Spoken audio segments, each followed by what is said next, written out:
And I would now like to invite Honorable John Amaratunga, Minister of Tourism Development and Christian Religious Affairs and Vice President of Asia for the United Nations World Tourism Organization on stage to deliver his address. In the meantime, I would like to mention that Honorable Minister celebrates 40 years of continued service to the government of Sri Lanka.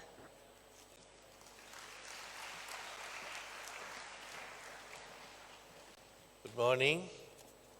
Subodhasana. Vanakkam. Here with us tonight, this morning, is Honorable Vijayadasa Rajapaksa and Venerable Mahasangha, who is a key player in the Tourism Leaders Summit. All four chairmen of the ministry, and we also have a lot of many visiting dignitaries, as we have heard earlier, from the UN, Parliament. And also, in our midst, we also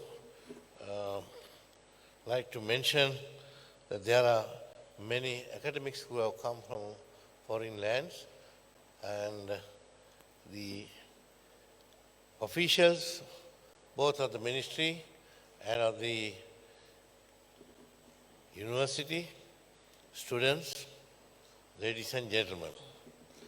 I must thank Dr. Vijayadasa Rajapaksa for giving a very extensive speech on tourism. He came out with everything. That makes it very easier for me to wind up with a short speech. Thank you.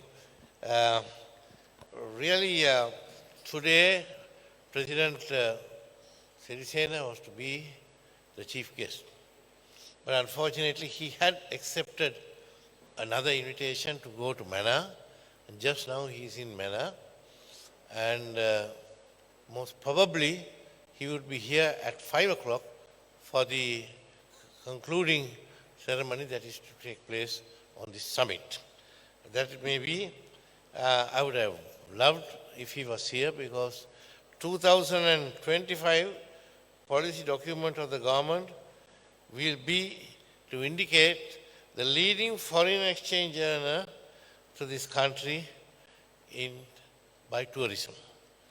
In the distant future, in order to achieve this goal, there are many hurdles that we must overcome. And the best way to do it is to get the best brains in the country to draw up the roadmap. That is what you are doing today.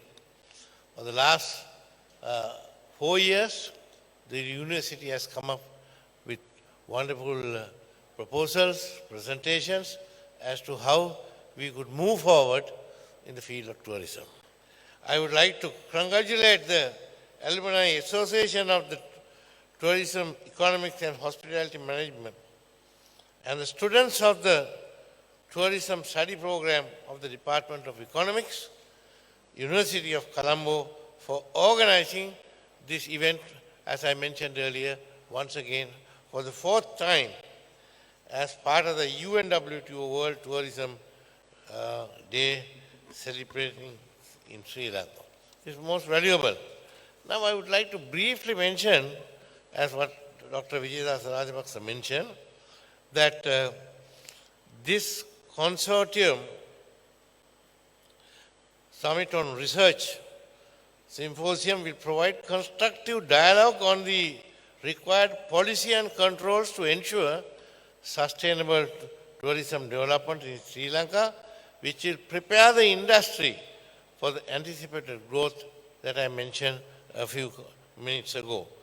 The 6 panel discussions that have been lined up today will provide great insight on the key topics of the people who are actually involved in the industry and have first-hand experience in the operation of tourism bodies, airlines, travel agencies, hotels, DMCCs, etc. While we work towards the goal of making tourism the leading revenue generator of the country, we must learn from one or other competitors in the region, the pitfalls of over-tourism, and manage our resources in such a way that the economic, social, aesthetic needs are fulfilled while maintaining the cultural integrity, ecology, biological diversity, and support systems of sustaining our tourism assets. Now, we are expecting by the year 2020 to reach the target of 4 million tourists. Now, for that, there is a great deal of work that has to be done. The ministry has just now embarked on a program of digital advertising. 4 destinations, one India, the other China, and the 5 destinations really, UK, France, and Germany. This would fill the vacuum that we have had, delaying in going through this digitalization program. But once that gets into the operation, there will be no problem of reaching these numbers that I have mentioned. And recently we launched the package, which is called and known as the package in order to fulfill the vacuum that will be created during the periods of August, September, and some parts of November, which is called the lean period. With that, we have got some positive response. There are over 1,000 bookings that have come in, where we are offering tourists a low rate for air travel and a low rate for hotel bookings. So these are some of the areas that we are now concentrating in order to attract more tourists to come into the country.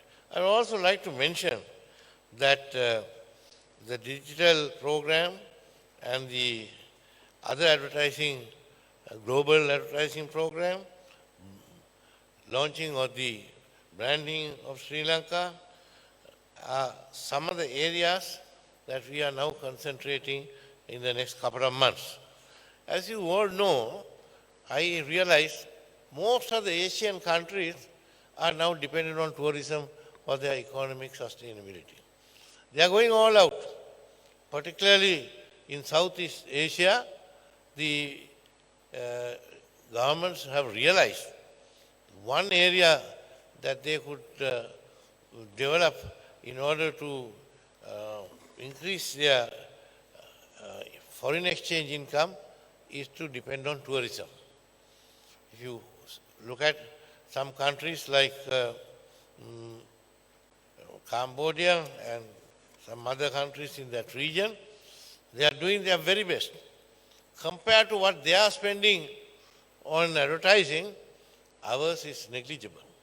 Just now, we are coming up with a series of